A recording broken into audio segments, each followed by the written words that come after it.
Hello everyone, welcome to our YouTube channel Nimbus learning powered by engineers academy.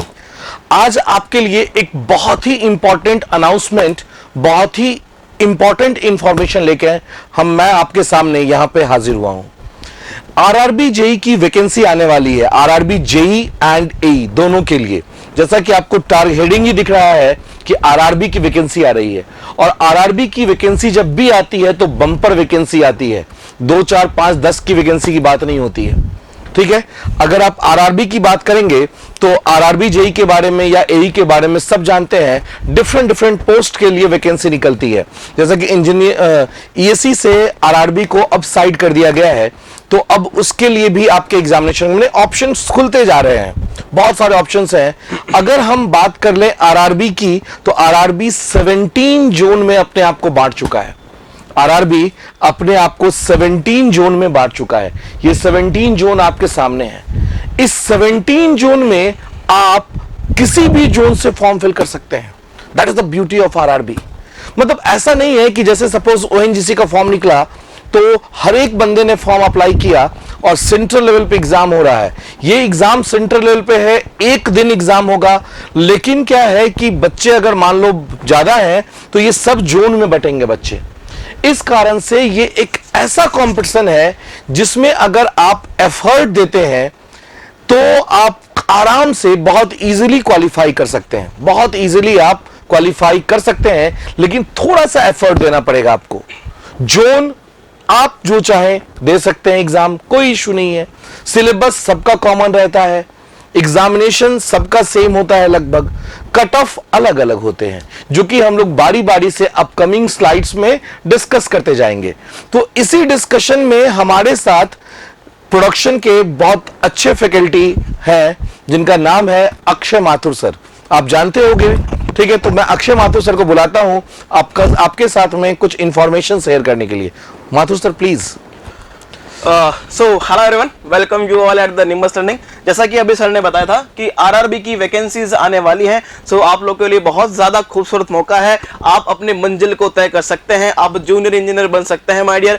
अभी हमने देखा जैसा कि जो रेलवे रिक्रूटमेंट बोर्ड्स हैं, यहाँ पे 17 जोन आपको दिखाई दे रहे हैं। जैसा जो पिछली वैकेंसी थी 2019 की, आप उसमें देख सकते थे, आप किसी भी जोन से आप फॉर्म भर सकते हैं। It is clear. So now अब हम देखने वाले हैं कि what is the basically exam pattern. Exam pattern क्या होने वाला है सर, एक बार आप सर बेसिक सबसे ब्यूटी क्या है इसमें? Yes sir. कि अगर मान लो सपोज कोई बच्चा चाहे इलाहाबाद से फॉर्म भरने के लिए, तो भर सकता है। अब जो इलाहाबाद का एग्जाम देगा वो गोरखपुर का तो नहीं देगा। Correct, very correct. तो ऑब्वियस सी बात है, क्या होगा कि जो भीड़ है वो छटेंगे। और दूसरी बात हम ये देख सकते हैं सर, जो पिछली बार कट ऑफ गई है उससे आप ये भी एनालिसिस कर सकते हो कि किस पर्टिकुलर जोन का कितना कट ऑफ है, उसी के हिसाब से आप फॉर्म भर सकते हो। जैसे मान लीजिए किसी जोन का कट ऑफ ज्यादा है तो आप ये देख लीजिए आपको वहां से फॉर्म नहीं भरना है, या आपकी तैयारी बहुत अच्छी है या फिर आप अच्छे से क्वालिफाई कर सकते हो तो आप उस जोन से भरिए। तो अकॉर्डिंग टू कट ऑफ आप अपना जो फॉर्म है उस जोन से भर सकते हैं। नाउ देखते हैं आगे। अब देखिए कि एलिजिबिलिटी की बात करते हैं, तो एलिजिबिलिटी क्या क्या है, कौन कौन एलिजिबल है, कौन कौन एग्जाम दे सकते हैं। तो एग्जाम देने के लिए आपके पास में बीटेक या डिप्लोमा की डिग्री होनी चाहिए। बीटेक या डिप्लोमा की डिग्री होनी चाहिए, सबसे पहला चीज। उसके बाद अगर एज लिमिट की बात करेंगे तो एज लिमिट में क्या है, मिनिमम कम से कम 18 साल का तो होना ही चाहिए। और आज के टाइम में अगर बात करें तो जो बंदे डिप्लोमा कर दिए तो 18 प्लस तो ऐसे ही हो जाते हैं। सर इसमें आप देखेंगे तो maximum age 33 are there. Means आपके पास काफी ज्यादा एज का रिस्ट्रिक्शन है my dear. Means 33 is maximum age. You know what. So आप देखेंगे किसी भी पीएसयूज की बात करें तो वहां पे आपको इतना एज नहीं मिल पाता है। सो आरआरबी ने ये आपको रिलैक्सेशन दिया है कि आप 33 इयर्स तक आप इस फॉर्म को भर सकते हैं। It is also good news for you my dear. Yes, इसका मतलब 33 इज टारगेट लेके नहीं चलना है। यस, ऐसा नहीं कि अभी 19 साल के हो तो 33 साल तक एग्जाम देते रहेंगे। Very correct. टारगेट जो है वो इसी बार का होना चाहिए, अभी से लगना है। बिल्कुल सही सर। सो बाकी तो कुछ है नहीं इसमें। जैसे अगर क्वालिफिकेशन की बात करें, सर ने बताया आपको कि आपको डिग्री होनी चाहिए, मिनिमम क्वालिफिकेशन आपकी डिप्लोमा होनी चाहिए। आप अगर 4 साल बीटेक कर रखे हैं तो it is basically what appreciable for this. Now nationality की बात करें, आप इंडिया के हैं तो बिल्कुल सही है, आप फॉर्म फिल कर सकते हैं। और कुछ भी यहाँ पे एलिजिबिलिटी दे रखी है आपको नेशनलिटी के हिसाब से। आप कुछ भी कर सकते हैं ना, तो आप आराम से इस पर्टिकुलर एग्जाम में फॉर्म को फिल कर सकते हैं और आप आराम से कुछ आने वाले समय में कहीं न कहीं आप जेईएन बन के ही अपनी सफलता को प्राप्त कर सकते हैं। सो नाउ आगे हम देखने वाले हैं what is the exam pattern, what is the CBT 1, what is the CBT 2, अच्छे से देखने वाले हैं कैसे हम प्रिपरेशन करने वाले हैं, कौन कौन से सब्जेक्ट हैं और क्या क्या आपको इन सब से मिलने वाला है, कैसे आप प्रिपरेशन करेंगे, हम देखते हैं नेक्स्ट स्लाइड में। Yes sir please. अगर सीबीटी की बात करें सर तो 2 टेस्ट होंगे। Yes sir. दोनों में क्या है कि अगर बात करें तो एक में मैथमेटिक्स है, जनरल इंटेलिजेंस है, अवेयरनेस है और जनरल साइंस है। Correct sir. ठीक है। और अगर सीबीटी 2 की बात करें तो सर यहां पे अगर बात करें तो देखो आप अगर समझ सकते हैं जो सीबीटी 1 में सब्जेक्ट्स हैं लाइक योर मैथमेटिक्स हो गया, जनरल इंटेलिजेंस हो गया, रीजनिंग हो गया, अवेयरनेस हो गया और साइंस हो गया। सो ये जो सीबीटी 1 के सब्जेक्ट हैं काफी सारा सिलेबस अप्रोक्स 50 to 60% सिलेबस जो है इसी का ही है। ध्यान से देखिए माय डियर, आपको अलग प्रिपरेशन करने का रिक्वायरमेंट नहीं है। अगर मैं नॉन टेक्निकल पोर्शन की बात करेंगे तो देखिए जरा, अगर मैथमेटिक्स है, आपका जनरल इंटेलिजेंस रीजनिंग है, आपका अवेयरनेस है, जनरल साइंस है। अगर आप सीबीटी 2 की बात करते हैं, ध्यान से देखिएगा, अगर आप सीबीटी 2 की बात करते हैं तो आपके पास जनरल अवेयरनेस यहां भी था और यहां भी है, आपको वापस पढ़ने की रिक्वायरमेंट नहीं है। जस्ट अगर आपने सबसे पहले सीबीटी 1 में अगर आपने अच्छे से तैयारी कर रखी है तो सीबीटी 2 के लिए बिल्कुल निश्चिंत हो जाना, आप बिल्कुल अपने अच्छे से अपनी तैयारी कर सकते हैं। आगे बात करें physics and chemistry, it is also related to what, general science, आपको पढ़ाया जाएगा सीबीटी 1 में ही, तो आप पूरा अपने नोट्स जो है वो सीबीटी 2 में भी अप्लाई कर सकते हैं। यहां पे एक जो ऐड किया गया है वो ये है, एक तो आपका basics of computer, it is just basics of computer my dear, and basics of environment and pollution control. इसके अगर हम बात करें तो number of marks and number of questions की बात करें तो each question has 1 mark. So marks की बात करें 30, 25, 15 एंड 30। यहां पे बात करें सेम 15, 15, 10, 10। देख सकते हैं आप कंप्यूटर और जो आपने ऐड किए हैं सब्जेक्ट्स एनवायरनमेंट और कंप्यूटर, उनके ओनली आपके 10 मार्क्स ही हैं, मतलब आपके 10 क्वेश्चन ही बनने वाले हैं। तो कहीं ना कहीं अगर हम दोनों में कंपैरिजन करें तो आप अगर आप देखें कंप्यूटर प्लस एनवायरनमेंट वो आपका ऐड हो रहा है, लेकिन सीबीटी 2 में जो है जिस पर्टिकुलर ब्रांच से आप बिलोंग करते हैं, जिस फॉर मैकेनिकल, सिविल, आपके उस ब्रांच से 100 क्वेश्चंस बनने वाले हैं। It is very very important. Mean 100 question का मतलब यह है 100 मार्क्स आपको यहां पे मैकेनिकल, सिविल जो भी आप ब्रांच से बनना चाहते हैं, आप यहां पे 100 मार्क्स आराम से, यहां पे मैं कह सकता हूं कि 100 में से 90 मार्क्स आप आराम से यहां पे ला सकते हैं। तो आप यकीन मानिए माय डियर, सीबीटी 2 आपके लिए बहुत आसान होने वाला है जब आपने सीबीटी 1 को अच्छे से प्रिपेयर कर लिया। क्या कहते हो सर? इसका मतलब कि सीबीटी 1 का प्रिपरेशन करेंगे और सीबीटी 2 में भी उसी को यूज कर लेंगे। ठीक है, आपको बस एक टेक्निकल एक्स्ट्रा पढ़ना है और कुछ नहीं। मतलब अगर बात करें तो एक पन दो ही कार्य हो जाएंगे। बिल्कुल बिल्कुल सही कह रहे हैं सर। ठीक है, एक बार मेहनत करना है और दोनों एग्जाम को फेस करना है। Very correct. एक्सेप्ट सिर्फ आपको टेक्निकल जो है वो प्रिपरेशन करना है, और टेक्निकल के लिए हम लोग तो हैं ही आपके साथ में। और सर दूसरा बात करें तो इन दोनों एग्जाम के बीच में कुछ आपको गैप भी मिलता है, तो अगर आपको गैप मिलता है तो जो आपने यहां पढ़ा है उसको अच्छे से रिवाइज भी कर सकते हो, प्लस आपको यहां पे अपना टेक्निकल तैयार करना है। तो अब हम बात करते हैं सर कि टेक्निकल में कौन कौन से सब्जेक्ट्स हैं। अगर हम बात करें तो we are from the mechanical engineering, so हम यहां पे बात करने वाले हैं मैकेनिकल से कौन कौन से सब्जेक्ट्स पूछे जाते हैं और किन किन सब्जेक्ट्स का कितना वेटेज है, हम उसकी बात करने वाले हैं। Yes sir please.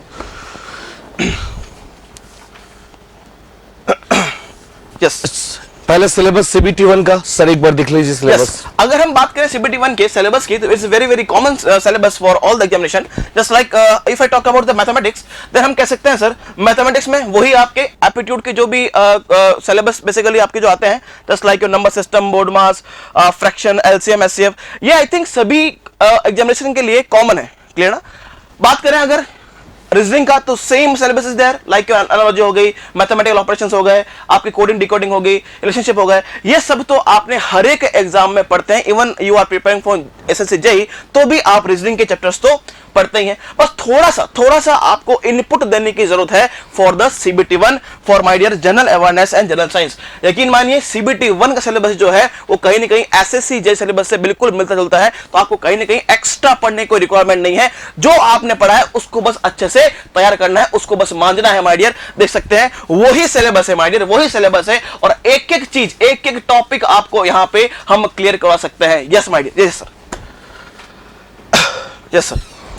इसके बाद जनरल अवेयरनेस भी है, फिजिक्स एंड केमिस्ट्री भी है, Is possibility too? और ये बेसिक है। Yes. ये सब बेसिक्स, ऐसा नहीं कि बहुत डीप पे जाकर पढ़ना है। बिल्कुल। फिजिक्स और केमिस्ट्री हम लोग पहले भी पढ़ चुके हैं। बिल्कुल। ऐसा नहीं कि इसके लिए आपको केमिकल इंजीनियरिंग करना है तभी आप केमिस्ट्री बता पाओगे। करेक्ट। ठीक है, इसके बाद basics of computers and applications हैं। It's only for 10 marks. 10 marks, ठीक है। बेसिक इन्वायरमेंट भी शायद 10 मार्क की है सर। बिल्कुल बिल्कुल 10 ठीक मार्क्स है, की। और टेक्निकल एबिलिटी जो है वो आपको 100 मार्क्स के आएंगे। Yes. और वो आपको सबसे ज्यादा मार्क्स देके जाने वाला है। Very correct. क्योंकि सबसे स्ट्रांग आपका टेक्निकल ही होता है, क्योंकि आपने डिप्लोमा या बीटेक कर रखा है। यस। सो नाउ अब हम बात करने वाले हैं टेक्निकल सिलेबस का, कि टेक्निकल अगर हम मैकेनिकल ब्रांच की बात करेंगे तो मैकेनिकल ब्रांच में कौन कौन से सब्जेक्ट्स आपके इसमें पूछे गए हैं। अगर हम प्रीवियस ईयर जो पेपर्स हुए हैं 2019 का पेपर जो हुआ है माय डियर, उसका अपन बात करने वाले हैं कि कितने क्वेश्चंस आपको पूछे गए हैं पर सब्जेक्ट से। सर प्लीज आप दिखाएं। सबसे पहले देखिए इंजीनियरिंग मैकेनिक्स, मैकेनिकल का बेसिक सब्जेक्ट। बिल्कुल। अगर बात करें कोर मैकेनिकल, मैकेनिकल का मतलब ही मैकेनिक्स होता है। Correct sir. या यूं कहो सर, साइंस का मतलब ही मैकेनिक्स होता Very है। correct, sir. तो अगर मैकेनिक्स की बात करें तो 15 क्वेश्चन पूछे गए थे, तो ऑलमोस्ट ऑल पैटर्न जो होता है वो बैलेंस्ड होता है। Correct. तो यही लगभग पैटर्न रहेगा। वैसा नहीं कि एग्जैक्टली 15 मार्क्स पूछेंगे, हो सकता है 12 हो सकता है 18 हो सकता है 10 हो, लेकिन ऐसा नहीं कि 2 आ जाएंगे। Correct sir. तो अब मैकेनिक्स है, इसके बाद सर मटेरियल साइंस की ब्यूटी बताइए आप। बिल्कुल। देखिए आप यहाँ देखें तो मटेरियल साइंस की बात करें तो अगर हम सिलेबस की बात करें मटेरियल साइंस की, just like your unit cell क्या होता है, आपका हीट ट्रीटमेंट प्रोसेस क्या होता है, क्रिस्टोग्राफी क्या होती है, डिफेक्ट्स क्या होते हैं, ये सब जो है आपके आयरन कार्बन डायग्राम से क्वेश्चन इस प्रीवियस ईयर में पूछे गए थे। और यकीन मानिए 15 क्वेश्चन एज इट इज आपको मटेरियल साइंस से पूछे गए थे। और यकीन मानिए माय डियर, अगर हम आगे बात करें स्ट्रेंथ ऑफ मटेरियल, उसके बाद अगर हम प्रोडक्शन की बात कर लेते हैं, एक बार अपन प्रोडक्शन का देख लेते हैं, तो आप देख सकते हैं मटेरियल साइंस के 15 क्वेश्चन। मशीनिंग की बात करें तो इसमें मेटल कटिंग और आपका मशीन टूल्स सब आ गए हैं, just like your lathe machine, your milling machine, like your I can say drilling machine. इन सब मशीन से सेपर हो गया, प्लानर हो गया, इन सब से आपके 21 क्वेश्चंस पूछे गए माय डियर। आप देख सकते हैं मटेरियल साइंस से 15 क्वेश्चन और मशीनिंग से 21 क्वेश्चन। नाउ आगे आते हैं, जैसे देखिए welding, that is joining process, welding से बिल्कुल माय डियर 12 क्वेश्चन आपको वेल्डिंग से पूछे गए थे प्रीवियस ईयर। अगर हम आरआरबी के पेपर की बात करें माय डियर तो वेल्डिंग से 12 question. Grinding and finishing is very chapter easy my dear. Grinding और फिनिशिंग से आपको 13 क्वेश्चन आप देख सकते हैं। ग्राइंडिंग और फिनिशिंग जैसे लेपिंग प्रोसेस क्या होता है, होनिंग क्या होता है, ग्राइंडिंग क्या होता है, ग्राइंडिंग के टाइप्स क्या होते हैं, कौन कौन से एब्रेसिव काम में लेते हैं, इन सब से आपको 13 क्वेश्चन पूछे गए हमारे, देख सकते हैं आप।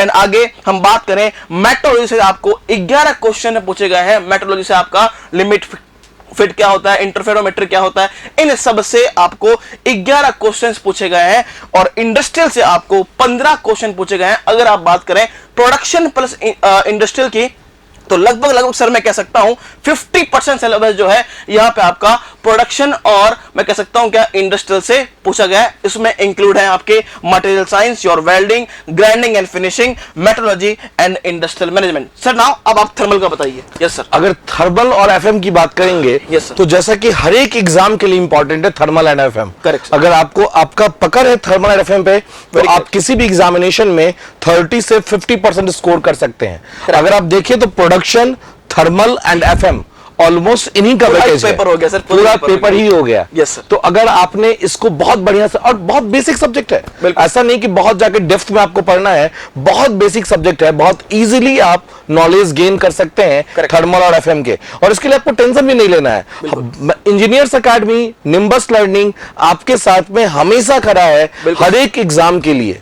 हम यहाँ पे चलाएंगे क्रैश कोर्सेज, हम चलाएंगे यहाँ पे पेड कोर्सेज, डिटेल कोर्सेज। हम YouTube पे कम से कम आप देख लीजिए पूरा की पूरा कंटेंट हम आपको YouTube पे प्रोवाइड कराते हैं at the nimbus learning channel. और यहाँ पे हम यहाँ पे क्रैश कोर्स भी शुरू करने वाले हैं। तो माय डियर ये पूरा जो टेक्निकल सिलेबस है वो हमारे ऊपर छोड़ दीजिए। टेक्निकल हमारे non-technical, yes very correct sir, non technical also, but we are from the technical branch, तो हम टेक्निकल की बात हम लोग टेक्निकल की बात कर रहे हैं, Yes, लेकिन sir. नॉन टेक के भी हमारे पास में सेपरेट डिपार्टमेंट है बिल्कुल, जो बिल्कुल। आपको नॉन टेक भी डिटेल में बताएंगे। बिल्कुल डिटेल में सर। वेरी ठीक है, इसके बाद अगर हम बात करें तो Yes. ये है It आपका is very, very cut important. Of. Yes. ये सबसे ज्यादा जरूरी है कि बंदे पढ़ तो लेते हैं, बोलते हैं सर कट ऑफ कितना जाएगा। Yes sir. कट ऑफ कितना रहेगा, Very correct. That is the big question, Very good, big that is the big question. Yes. बंदे जाते हैं और होली खेल के आ जाते हैं Yes. कि सर कट ऑफ तो जाएगा, 100 क्वेश्चन आए थे, अगर 150 क्वेश्चन तो कट ऑफ तो जाएगा कम से कम तो 120 130। तो ऐसी कोई बात नहीं है, जोन वाइज कट ऑफ अलग अलग रहता है। Correct. आप देख सकते हैं कि सबसे कम कट ऑफ गया था किस जोन का, तो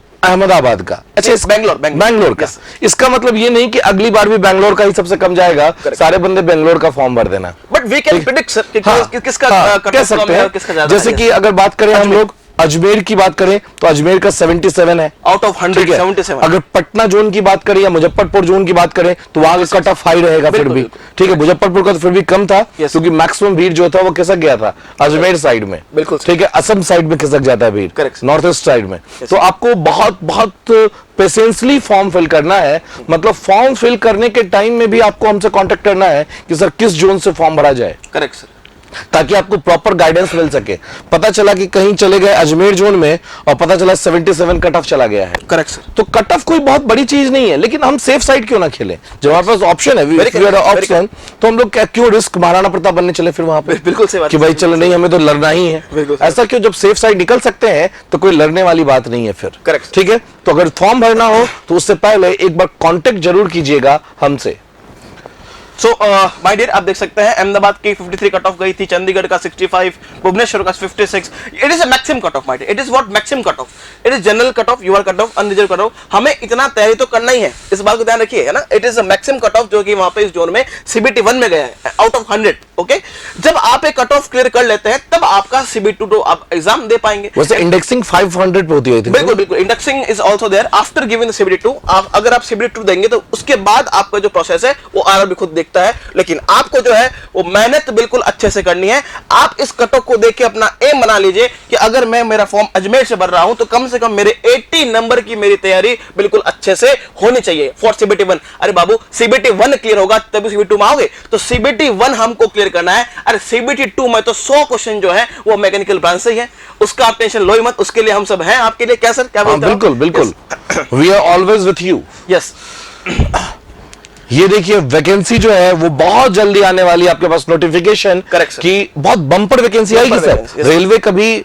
गरीबों की तरह वैकेंसी नहीं निकालता है कि 2 4 5 10, बिल्कुल सही, ठीक है, काफी बम्पर वैकेंसी आएगी। Correct, तो इसके लिए आप प्रिपेयर, अच्छा जब वैकेंसी आ जाएगी Correct, sir. तब ये प्रिपरेशन स्टार्ट करेंगे। नहीं तो क्या ऐसा नहीं होने वाला करना है, ऐसा नहीं करना है। क्योंकि पता है जब वैकेंसी आने वाली है तो वैकेंसी का वेट नहीं करना है, अभी से लग जाइए। नोटिफिकेशन के बाद करेंगे। बिल्कुल सर, अभी से लग जाइए एकदम 100% एफर्ट के साथ में कि वैकेंसी आएगी और हमें क्रैक करना है, यस, ठीक है। बिल्कुल। उस टाइम में वैकेंसी के बाद आपके पास टाइम ही नहीं बचेगा एग्जाम देने के लिए। तो एग्जाम होते रहते हैं, हाँ, बिल्कुल। सिर्फ 2 महीने में एग्जाम हो जाएगा, 2-2.5 मुझे महीने। याद है कि CBT 1 होने के बाद बहुत कम टाइम था, CBT हो गया था। नहीं, फॉर्म भरने के बाद भी से बहुत कम टाइम बिल्कुल देता है सर, ये लोग।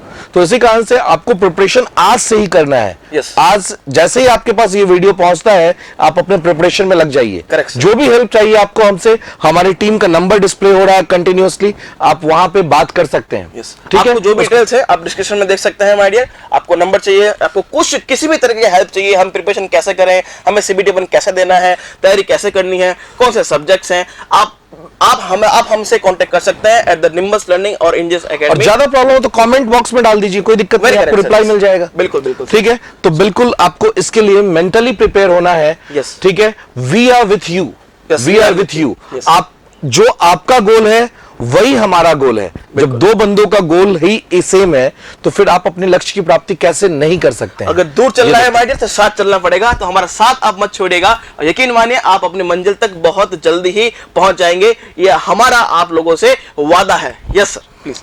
इसी के साथ हमसे जुड़े रहिए, बिल्कुल निम्बस चैनल को छोड़ना नहीं है, देखते रहना है लगातार अपकमिंग वीडियोस कौन कौन से आने वाले हैं, ये चीज आपको कंटिन्यूअसली बताता जाएगा। हर एग्जाम के लिए हम प्रिपरेशन करवाते हैं, आरआरबी के लिए स्पेशल बैच बहुत जल्द लॉन्च होने वाला है। आपकी गुड न्यूज भी है, कुछ ही समय बाद आपको एक बहुत अच्छी न्यूज मिलने वाली है। हम निम्बस लर्निंग में कुछ प्लान कर रहे हैं माय डियर, आपके लिए एक्साइटिंग प्लान सर चल रहे हैं for the RRB, specially for RRB JEE के पर्पस के लिए एक्साइटिंग न्यूज आपको मिलने वाली है। इसके लिए आपको निम्बस लर्निंग सब्सक्राइब करना पड़ेगा ताकि जैसे ही न्यूज होता है तो आपके पास सब जल्द से जल्द पहुंच पाए। Yes sir. और निम्बस लर्निंग सब्सक्राइब करने का बड़ा आसान सा तरीका है सर। बिल्कुल सर, बिल्कुल। YouTube में सर्च करना है निम्बस लर्निंग, Yes, sir. और उसको सब्सक्राइब कर देना, बेल आइकन प्रेस कर देना है, बिल्कुल। ताकि हर एक नोटिफिकेशन आपके पास पहुंचते रहे। Correct, sir. ठीक है, तो बहुत जल्द आपसे मिलने वाले हैं हम लोग RRB के नए बैच के साथ में, कुछ न्यू एक्साइटमेंट के साथ में। Correct, sir. तब तक के लिए thank you and all the best for your future. Nimbus learning, यह है फ्यूचर की तैयारी। All the best. All the best.